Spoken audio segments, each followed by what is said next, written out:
Hello, everybody, and welcome to our very special and fun Substack Live. Today, we are going to be talking about, I've always wanted to write a book, and that but ... is where Gillian and I both come in. So my name is Jen Laffin. For those of you who don't know me, I am a Chief Momentum Officer for women-owned businesses. I help women business owners get their businesses out of avoidance and into action. And Gillian, I'll let you go ahead and introduce yourself and tell everybody what it is you do. Thank you. I'm so excited to be here, Jen. So thank you for having me on as your guest. So for anybody who doesn't know me, my name is Gillian Whitney, and I am a business book coach and author marketing strategist. And so I help people write their business books, taking all that content out of their head, onto the page, get that thing published and up to Amazon. So that's what I can help you with. And you are a genius at the work you do. I just want to say Thank you. I've worked with you in the past as far as helping clients get their ideas out onto the page. And you and I had a coffee chat last week, and we were talking about what each of us was seeing in our business in regards to people really stepping into their authority. And that's how we got to this Substack Live, is because we thought, let's just have this conversation live because we think it could help a lot of people. So before we begin, I want to thank everybody who's here with us. If you are joining us live, say hello in the chat. We would love to know that you're here. I see Sherry's here, and Michelle and Mary and Mike. Those are the people that I can see so far. So thank you, all of you, for being here today and spending a little bit of time with us talking about getting over the fear and the confusion, maybe is the word, of writing a book. So writing a book as a business owner is a fantastic way to share your authority, to grow your business. It is an excellent PR tool. I think specifically a book can do three things for you that can help you with sales. One is it builds your authority. So you can have a framework and tell people that you have a framework, but if you can hand them a 200-page book or even a 60-page book, if you're writing a mini book, that is saying that you have the knowledge base that backs up the practice, that backs up the ideas. It also is an excellent way to filter clients for you. If someone reads your book, that's a great way for them to discover you and create sales leads for you. And finally, it is a really great asset for getting you speaking engagements, getting you podcast guesting, and inbound sales leads. I think those are all something that as business operators, we all would love to have more of, right? But absolutely, I am someone that also helps people with stepping into that identity of being the expert that they are. And I would be remiss to not mention that writing a book is also an excellent way to shift your own mindset from being just a practitioner to being an authority. Because I come across so many business owners, especially women, who are not seeing themselves as the authority that they are. And writing a book is an excellent way to turn that over. But you can't write a book if self-doubt gets in the way. And you can't write a book if you don't know how to get it published, if you choose to go the self-publishing route, which is what we're here to talk about today. So Gillian, what do you see as people are coming to you to say, hey, Gillian, can you help me write a book? Like, tell me what you are seeing. What are some of the problems you're seeing? Well, the biggest thing that I'm seeing is that most people have been thinking about writing a book for so long. And I have so much empathy because I know what that feels like. It took me over 20 years to write my first book. So I know what it's like to be writing a book in your head for so long, or you keep hearing people say, oh my gosh, that presentation was so awesome. You should do a book about that. Or you're seeing it. You go to apply for a speaking opportunity and you're the only one who doesn't have a book to sell from the stage, that sort of thing. So I think people feel that it's like, my book could be this ticket to get me on with my business. Or like you said, Jen, it's a wonderful thing to give to prospective clients to filter them. And just, I think of it as a business card on steroids. Absolutely. And so that, it's just a wonderful thing. But I think the thing is that we have all these, like you said, they're really mindset. I like them. I like to think of them as monkey mind, because it's that chatter in your brain that kind of like every time you have this idea of like, this is the year I'm going to write my book. We start off in January and we're going to do it.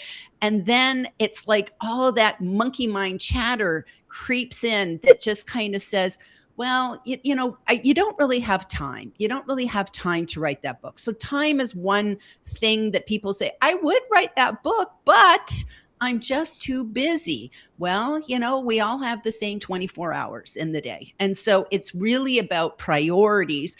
Plus also too, I'm a Tony Robbins coach. I took the Tony Robbins coaching program, and Tony Robbins talks about having a safe problem, and not having enough time to write a book is a safe problem, because then you don't have to put yourself out there. It's the greatest excuse possible. Do you not agree, Jen? Absolutely. And I will say that from the work that I do, what's happening when you hear your inner chatter telling you that you don't have time, or you don't necessarily know enough, you're not expert enough, nobody's going to read what you have to write. All of that chatter is coming from a place in our mind that is referred to as the primal brain. And the primal brain's main job is to keep you safe, alive, and lazy. I call it keeping you in your comfort cave. What you need to do is learn how to recognize all of that chatter as not a bad thing, because we're used to hearing it and being like, oh, doubt, I've got to go back, right? I've got to stop doing what I'm doing. But actually look at it as a good thing, as a good sign that you are headed into the direction of growth. And if you can make that switch and start using it as a directional instead of a stop sign, it really becomes a lot easier. And speaking to what you had said a few minutes ago, Gillian, about how January 1st, we set these goals of this is the year that I'm going to write my book. Like, you can totally wait until September to write your book. Absolutely, no problem. But if you don't sit down and actually do it and put it on your to-do list and actually start putting the words on the page and tracking it, it doesn't matter when you start. Like, it's just never going to get written. So if you had that intention of getting a book written this year and you haven't started it yet, take a look at why. Take a look at the why behind it. What is driving it? Is it you don't know how to write? You don't know where you would publish? Or is it that there's fear getting in the way? And if so, this is what Gillian and I are here for. So thank you to everybody who's here today. Feel free to throw questions into the chat. Gillian and I will be happy to answer them and offer any kind of support or coaching that we can give you, maybe a quick turnaround and get you moving and get you writing, because I think that that's really what we're here for, right? Well, and absolutely, Jen. And yes, please, everybody, pop in your questions. This is your opportunity. Pick our brains and put us on the spot. We're happy to do this. And I kind of see it, Jen, as like the decision to write a book, that desire to write a book is like a car.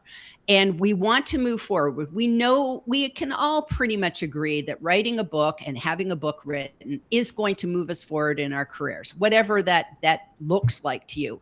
But in order to move forward, a car has four wheels.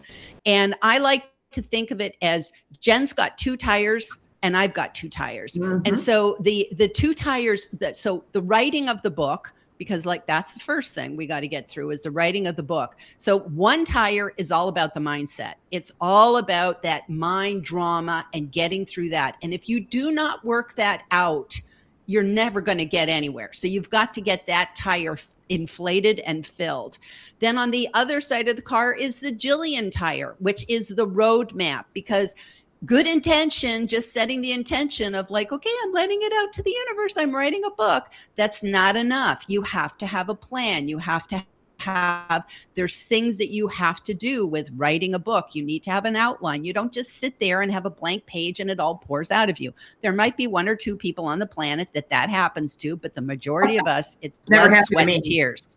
Yeah, it doesn't happen. So you have to figure out, what are your goals? Who's your audience? All these logistics are involved. What's the topic? What's the transformation? There's lots of external mechanics. So Jen's got the internal stuff on her wheel, and mine is the external roadmap. So that's actually writing the map, writing the car, writing the book, so to speak, of the car.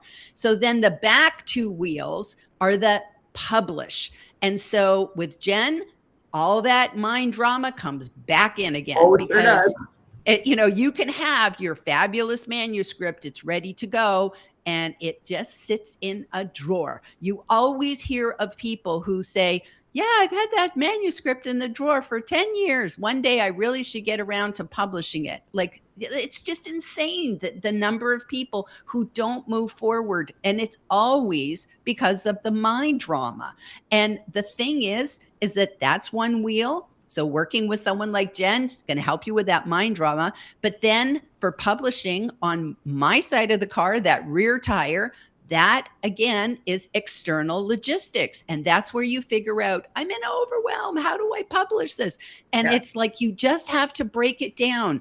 Do I want to have a traditional publisher or a self-publisher or hybrid? You begin to break it down, and then you deal with the questions. You don't need to know, do I buy one ISBN or 10? That's not the first decision. The first decision would be, am I going to go with a traditional publisher, self-publisher?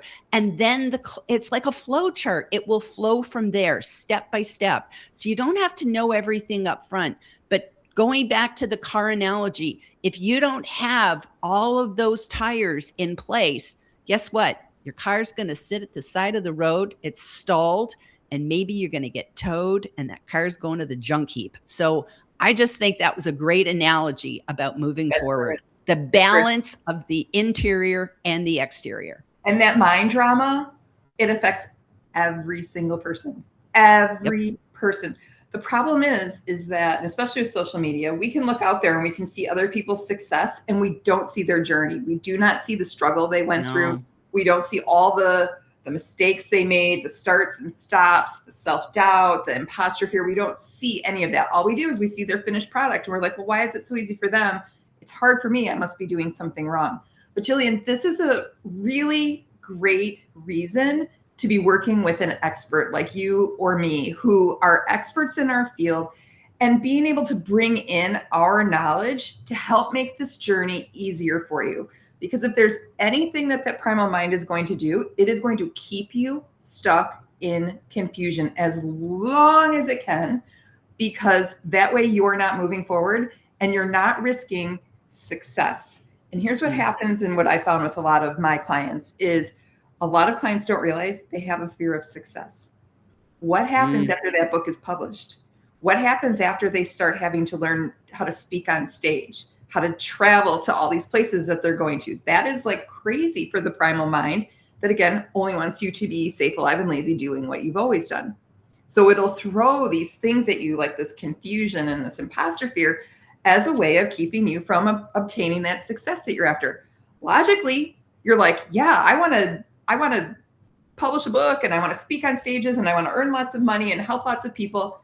But your subconscious is super nervous about that. And unfortunately, your subconscious is what's calling the shots if you're not careful. So, and a good example of that is in our chat here, Mike asked a question. He said he's struggling between a memoir, my story / journey book, versus my leadership development framework versus a combo. Do I have 3 books, or do I need to focus?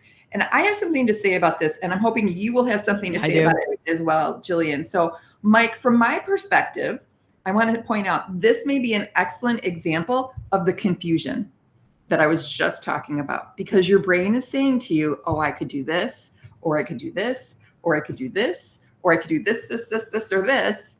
And as long as you are stuck trying to consider your options, you're not writing, which means you're not doing any of it, right? So that is one of the things that I would certainly start with. Gillian, what would you say? Well, this is this is exactly why I wrote my last book, which was called "What Book Should I Write?" Because I it love was it. the number one question that came up on almost every discovery call. And the funny thing is that I truly believe everybody has a book in them because I think everybody has stories to share. But the reality is we probably have multiple books in us. And so that's what happens. We sit down and we say, I want to write a book. And I got this idea and this idea and this idea. And you have all these ideas. And then you're just like, I can't choose. So you shut the laptop and you walk away. And that happens all the time. So, Mike, struggling between a memoir versus story versus leadership. Okay. So that's a really good thing. So the first thing that I would do is I would say, start with why. With regards to yourself, right? What is your business goal? Because as a business book, and this is totally different if we're talking about somebody who's writing fiction, that does not apply in this. I'm just for business people. So if you want to write a book that will help your business, that's my definition of a business book, then what you want to do is first of all, figure out, what is my goal? What do I want? What do I want this book to do for me? Because sometimes your book is, I want it to be a lead generator. I want it to get me onto stages. I want to be on the circuit and be, a conference speaker, all these different things. Other people are like, I want my book to be like a lead magnet that I send people so that they learn about my business. And I filter my clients. It helps me filter the tire kickers by just giving them my book. So you think about your goal first, because that's very, very important. So then the next thing is who is the ideal reader for this book? And I always say, think of yourself as like an archer and you're shooting an arrow at a little target. You're aiming for that little red dot, and that there could be other people that will benefit from your book.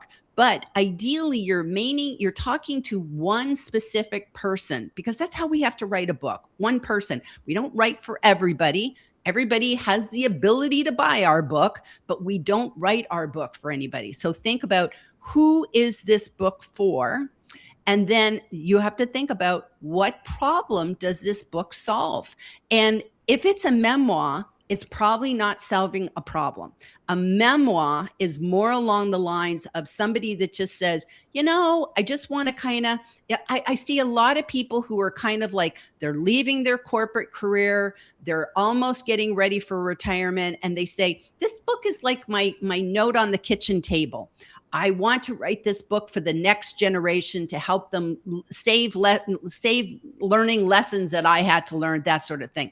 And so the memoir is good in that instance. So think of those goals. And then the last thing is, think about, what's your passion? Because if you don't have a passion to get you all the way through the end of the book, you can't do it. And so, for instance, here, I'm going to just analyze myself really, really quick so that you see this in action. So I'm a digital nomad. I live all over the place. I live in corporate apartments. I've lived in 34 apartments in the last 3 years. I'm all over the planet. And everybody says to me, Gillian, you should write a book about that.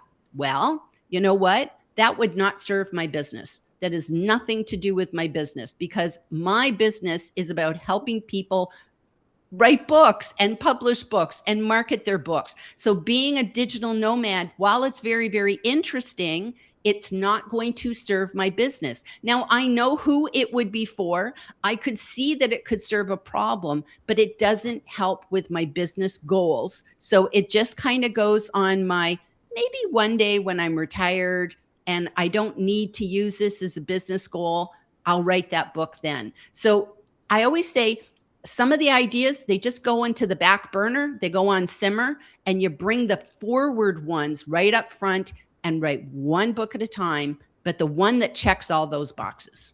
That's a great checklist. That's a great way to really stop and step out of the confusion and start taking action, right? So, Kathy, thank you for sharing. You've got lots of mind drama. All of us do. We would love to hear about what kind of mind drama you have. If you want to put it in chat, anybody else, if you have any questions, put it in chat. Gillian, I want to talk about something that I run up against a lot, and I have a pretty unique perspective on this, which is people who want to write a book, but they're carrying around a belief that they're not a good writer. And I used to teach fourth grade. I taught fourth grade for 9 years. I loved teaching writing, but I will tell you that out of a school of maybe 30 teachers, there were maybe 2 of us who were actively teaching writing in a way that it nourished the writer and was not just like checking boxes on the state test. And I hear all the time from people, I would love to write a book, but I'm a bad writer. And what I want to say to them, if that is anyone who is listening here live or is watching on the replay, you're not in grade school anymore.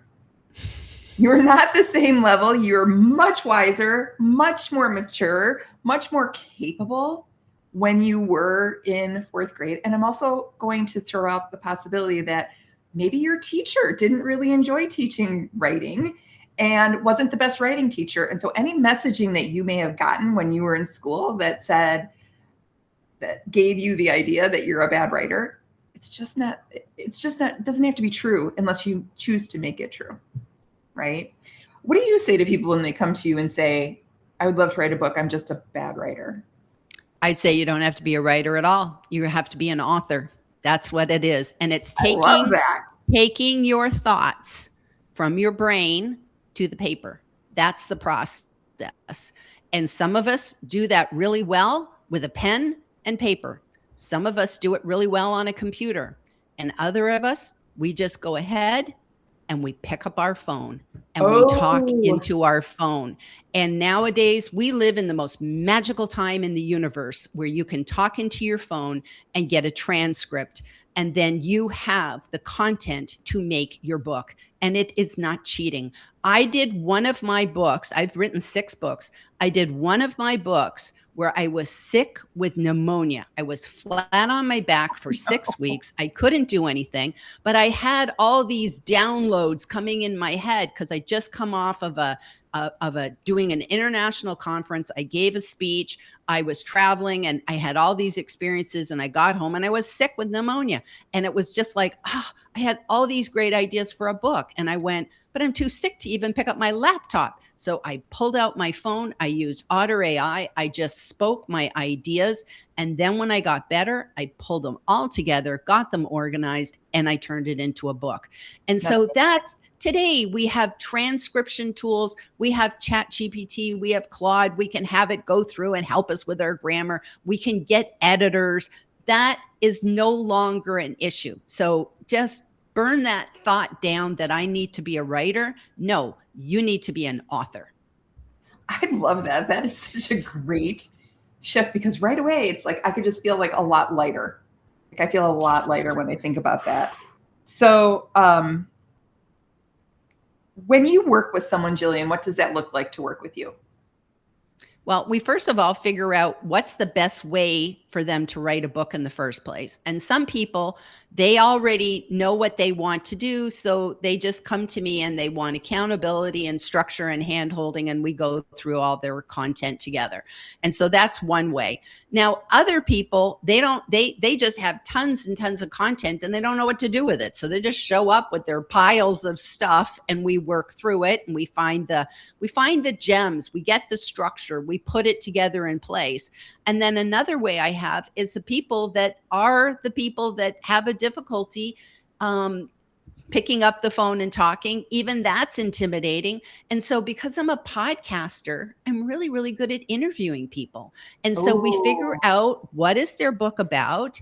And then I figure out what questions to pull out of them to get those stories, because stories are sticky. They help us learn lessons. And so I'll do podcast interviews with them in private. And then we take those transcripts and turn that into a book. So it's not ghostwriting because we're not making it up. It's their stories, but we have to get the base by me asking the questions based on what they want their book to be about. So that's kind of how I do it with my clients. But, it and many different processes. So I always suggest don't feel your book should be a blank page with you up on some mountain, with a typewriter going, okay, I'm going to bang out this book. You probably already have a ton of content blog posts, podcast interviews. All of these are your thought leadership. That's your gems. That's your intellectual property right there. So let's take that and turn that into the book. So people may already have a book. Yes. In their possession, right? Yes. Yes. So, we just have to go on a treasure hunt. Right. Exactly. So let's get over the waiting. Like I once remember someone said, don't be a waiter, be a writer. Oh, I love that. I love that. Genius. So when people work with me, one of the things that we do is we start by talking about like, tell me what's going on. What is it you're avoiding? What is it you want? Why do you want it? What's it going to mean to you? Getting you really clear on that why, because that why is like a lifeboat that can help get you from avoidance and into action. And then I provide accountability services. So I once had a client who came to me. He had a book contract. He was having problems getting the book actually written on time.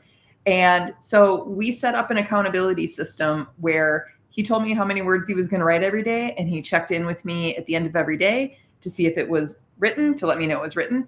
And if he didn't get all the words written, we set up a Zoom, and he was on Zoom with me writing while I was working like at my desk. So that is also a great way, developing that accountability and knowing that there's somebody there checking on you has a fantastic way of getting those words on the page. So I love that. I love that, Jen, because you're doing accountability without the angst, which I know is your catchphrase, but it is so true because nobody wants, we don't want to have to check in like we're just like on Weight Watchers. No. And it was always like, if you weren't getting your words on the page, we talked about what's going on. Why didn't they get written? Right? Let's go back to your why. Let's try to get this shifted and turned around, because one day things can come up and you don't get your words written. That doesn't worry me too often, because sure, things come up. But if it's 2 days, now we've got a pattern and we need to break that, because otherwise it's going to go from 2 days to 5 days to 6 weeks. And then before you know it, it's a new year and you still don't have a book. So absolutely. Gillian, if there are any other questions, feel free to throw them into the chat while we're wrapping up here. I see one about self-publishing. Oh, so yes. I'm happy to address that one. Please So Mike is asking, does self-publishing lessen your credibility like you couldn't get picked up by a traditional publishing house? So first of all, self-publishing eliminates the pick me, because you get to pick yourself. So I think it's empowering from the get-go. But I have actually, some of my clients have actually walked away from publishing deals because it wasn't a good deal. I just recently started working with somebody who their publisher was going bankrupt, and they had to fight to get their rights back to their book. Their books are being liquidated. They can't even get their books. So we're having to figure out how to do a second edition. Their stuff is up on Amazon. The publisher owns it. So there's a lot of nightmares that can go on with a publisher. And you lose your rights. The publisher is figuring out this is going to be the cover. This is how we're going to do stuff. So there's a lot of stuff, but you also need a literary agent to get a publisher. So that is really, now you're sending out your manuscript. There's a lot of stuff, and the time delay between when your book gets accepted and when it gets published, you have to wait for them. And they might say, we're not going to be clear to get your book published till next year. Whereas when you self-publish, you get to run or walk at your own pace. And there are many, many big name authors who actually are now going self-publishing. Seth Godin, he's one of them. He's self-published some of his books. So there's no shame. There is no shame in self-publishing. You can still get trade reviews. You can still win awards. You can still be in bookstores. You can still be in libraries. There's nothing wrong with being a self-published author. And the other thing is, you get to stay in charge. So when you decide, you know what? I think I need to update this book because now it needs to do this, or I'd like to make a companion workbook, or I want to change the cover because nobody likes it. You get to make that choice. You get to set the royalties and keep more, and you get to set the price. So there is nothing wrong with self-publishing. It's very empowering. Kathy brought up a good point in the chat. She said the credibility issue of self-publishing reminds me of the days of online courses / school it used to be suspect, and now it is the norm. And so if anybody is watching this and they're thinking that self-publishing makes your book less credible, I would challenge you on why you think that's the truth, because it's not necessarily the truth. It's just one way of looking at it. And it could be your primal brain's way of keeping you from writing, because it might be telling you, oh, you'll never get a traditional book deal, and self-publishing is not the same, so don't write your book. And I'm here to say, do not believe that. Do not believe that. It is not telling you the truth. So yes, and they also assume that you have an author platform that's huge, because guess what? They publish your book, but they don't necessarily market. They don't market your book. So that's going to be up to you. So if you're going to have to do all the work with marketing, you might as well be making, you might as well be in charge of driving the car. I am all about people driving their car, not letting fear drive their car, not letting the publishing companies drive their car. You drive the car, maintain as much control over it as you can. I think that is awesome. So Gillian, if people are listening or watching and they want to get a hold of you to find out about potentially working with you, how do they do that? Well, you can catch me here on Substack, so go ahead and reach out to me there. My website is Easy Peasy Books. I have a podcast by the same name. Sorry, my website is is Easy Peasy Books. And if you can go there, you can just see all of my stuff. I do a discovery call with you, whatever. There's just so many different ways. I have an assessment, so I can send that your way. There's just so many different ways, but catch me there, or LinkedIn. So those are my different places that I kind of hang. I love it. Did you have something you wanted to offer today? Did you say you had I just have an assessment called Are You Ready? Are you ready to write your book? It's not gated, so you don't have to get on my email list or anything. And it's just bit.ly and then EPB, easy peasy, - Are You Ready? That's it. So if you type that in, that's easy peasy. And it's just a nice little workbook. It's like, 10 pages, but it will just kind of go through and give you an analytical assessment on whether you're ready to write that book or not. Because I want you to get off your butts. In a nice way, in your butts, BUTS. I want you to get off your butt and write that book. That is awesome. And if self-doubt or fear is what's keeping you from getting off your butt, that's where I come in. And that's how I help clients. So I'm going to put something in the chat here. If you are somebody struggling with mind drama and it's holding you back from taking your business to that next level, let's talk. Let's talk so that we can get that cleared up, and so that you can get that book written, get that business to grow, help more people. If you can't do it for yourself, do it for the people who are going to read your book or who are going to engage with your services and how it's going to help their life and help their business. It's super important. So book a consultation with me. It is completely free. We'll chat for 30 minutes. I guarantee you're going to leave with a piece of information or a strategy that you can use right away. But Gillian, I want to thank you for saying yes to this conversation today. It is super fun. Plus it's Pink Day here. We decided we didn't plan that, but it's awesome. So Gillian, thank you for being here. Thank you to everybody who joined us. And I look forward to seeing you in Substack. Bye, everybody. Bye, everybody.